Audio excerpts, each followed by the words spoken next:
E aí, pessoal, bem-vindos a esta nossa análise visual. Hoje, nós vamos embarcar em uma jornada simplesmente fascinante por um dos espaços urbanos mais icônicos do mundo todo. A ideia aqui é fazer um tour virtual bem detalhado para entender como a geografia, a história e o progresso podem, de repente, colidir em um único espaço físico. Para isso, vamos caminhar por um trecho de tirar o fôlego de 1,6 quilômetros bem no coração da China. Bom, vamos mergulhar direto nisso.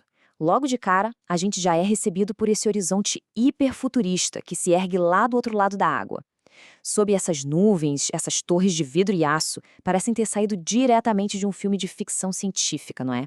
É uma visão totalmente magnética, projetada justamente para impressionar e sinalizar o imenso poder econômico e a ambição arquitetônica de uma megalópole global. Mas, afinal de contas, de onde exatamente a gente está admirando essa vista? O palco da nossa análise hoje é o famoso Bund, que o pessoal local também conhece como Waitan.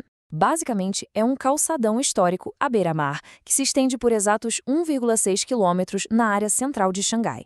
Ele abraça a margem oeste do importantíssimo rio Huangpu, criando um espaço super privilegiado de observação e, como nós vamos ver a seguir, um ponto de colisão monumental entre eras completamente diferentes. Parte 1. Bem-vindos ao Histórico Bund. Para a gente entender o impacto real dessa área, precisamos primeiro sentir o terreno sob os nossos pés. O Bund definitivamente não é só uma calçada qualquer, é um baita palco urbano. Dá só uma olhada nessas praças largas e super bem pavimentadas. A gente consegue ver as multidões compartilhando esse espaço gigantesco, caminhando de forma relaxada, só absorvendo a atmosfera. Esse desenho amplo do chão em pedra clara cria um clima super convidativo que ancora a pessoa ali antes mesmo dela olhar para o alto. E tem um detalhe que muita gente deixa passar batido no meio da grandiosidade da cidade, mas que está bem ali, no nível dos olhos. O planejamento urbano teve o cuidado de colocar vida e cor direto no caminho dos pedestres. Olha só essas paredes de flores vibrantes margeando o passeio, com pétalas enormes e texturas ricas. São esses pequenos detalhes sensoriais no nível do chão que quebram aquela dureza do concreto e fazem com que a caminhada por esse 1,6 quilômetros seja uma experiência incrivelmente agradável e estimulante. Parte 2. O lado oeste colonial. Agora, se a gente virar as costas para a água e olhar direto para a cidade firme sobre o calçadão, o cenário muda da água para o vinho e toda aquela sensação de futuro simplesmente desaparece. O que domina o nível da rua agora são edifícios europeus de pedra, enormes e super imponentes. Esse lado oeste do rio carrega todo o peso visual e histórico do passado colonial de Xangai, lá do século XIX e comecinho do século XX. Dá para notar os detalhes neoclássicos, as cúpulas, os tijolos vermelhos, contrastando com esses blocos maciços de granito. É uma arquitetura pesada, sólida, desenhada exatamente para projetar a autoridade e a estabilidade financeira daquela época. E aqui a gente nota como o ambiente urbano fica bem mais denso no nível do chão. Enquanto o pessoal circula nas faixas de pedestres, esses gigantes de pedra do passado ficam lá observando de cima.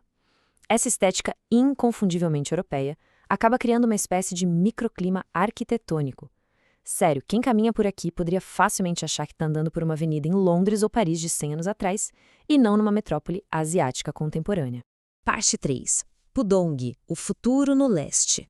Dando um giro de 180 graus de novo para olhar o lado leste através da água, aí o contraste fica absurdo. O distrito de Pudong é o símbolo máximo do crescimento superacelerado da China. O design da Oriental Pearl Tower, com essas esferas rosadas diferentonas, chama atenção na hora. Assim como a Shanghai Tower, essa estrutura em espiral que literalmente rasga as nuvens ali à direita. Eles não estão só tentando ser altos. O design parece pertencer de verdade ao século 22. É uma maravilha da engenharia que puxa o nosso olhar violentamente para o céu, opondo-se totalmente àquela linha horizontal de pedra que a gente acabou de deixar para trás. Quando a gente coloca as duas realidades assim, lado a lado, a dicotomia fica inegável. À esquerda, a solidez pesada da pedra, as janelas clássicas e os telhados super detalhados de uma era mercantil que já passou. À direita, a verticalidade implacável do vidro liso, do aço e do crescimento econômico moderno explodindo para cima. Estar no Bund é literalmente estar espremido entre dois capítulos completamente distintos da história humana. Resumindo a ópera, essas duas realidades possuem características opostas que são fundamentais. O lado oeste é puramente histórico, de herança colonial e inteiramente ancorado no peso da pedra. Já o lado leste é hiperfuturista, desenhado em eixos verticais altíssimos e concebido a partir do reflexo do vidro e da força inabalável do aço moderno. Parte 4. O rio que divide. Com esses dois gigantes da arquitetura frente a frente, o espaço natural bem no meio deles acaba ganhando destaque, o que nos leva a uma das constatações mais interessantes dessa nossa análise. A gente pode observar esse enorme navio cargueiro cruzando as águas lamacentas do rio Huangpu, bem na frente daqueles arranha-céus brilhantes. Olha, esse rio não é só um espelho d'água decorativo construído para turista tirar foto. Ele foi e continua sendo uma artéria viva e superativa de comércio global, bombeando a economia e mantendo a cidade em constante movimento. Nessa visão mais ampla, a gente consegue apreciar a narrativa espacial completa. O rio Huangpu funciona como uma fronteira física poderosa e, de certa forma, uma barreira temporal. É a linha divisória exata que mantém o passado distante a salvo, lá na margem oeste, enquanto assiste, como se fosse um espectador fluido, a construção ininterrupta do futuro na margem leste. É uma força da natureza separando as imensas conquistas humanas. Parte 5. O encontro de duas eras. Amarrando todas essas peças, o chão histórico, o horizonte lá na frente e a água no meio, a experiência se torna quase poética. Olha só esse observador solitário encostado na longa grade do calçadão, com o olhar perdido na imensidão de Pudong. Estar nesse exato ponto, apoiado em pedras do século XIX, sentindo a brisa de um rio de comércio milenar, é uma vivência única. É como se a mente tentasse processar uma cidade hipermoderna que parece até irreal sob a neblina. É uma imersão total, onde a macroescala da metrópole encontra a microescala do indivíduo. O Bond como um todo é uma verdadeira aula de como criar harmonia através do contraste. Caminhando por lá, é muito legal notar como esse monumento comemorativo, super alto e angular, acaba espelhando de um jeito bem sutil a ambição vertical daquelas torres gigantes que ficam ao fundo. Esse 1,6 quilômetros não contam só a história de Xangai. Eles mostram visualmente como é rápido e implacável o processo de modernização e as várias camadas que formam as grandes megacidades ao redor do globo.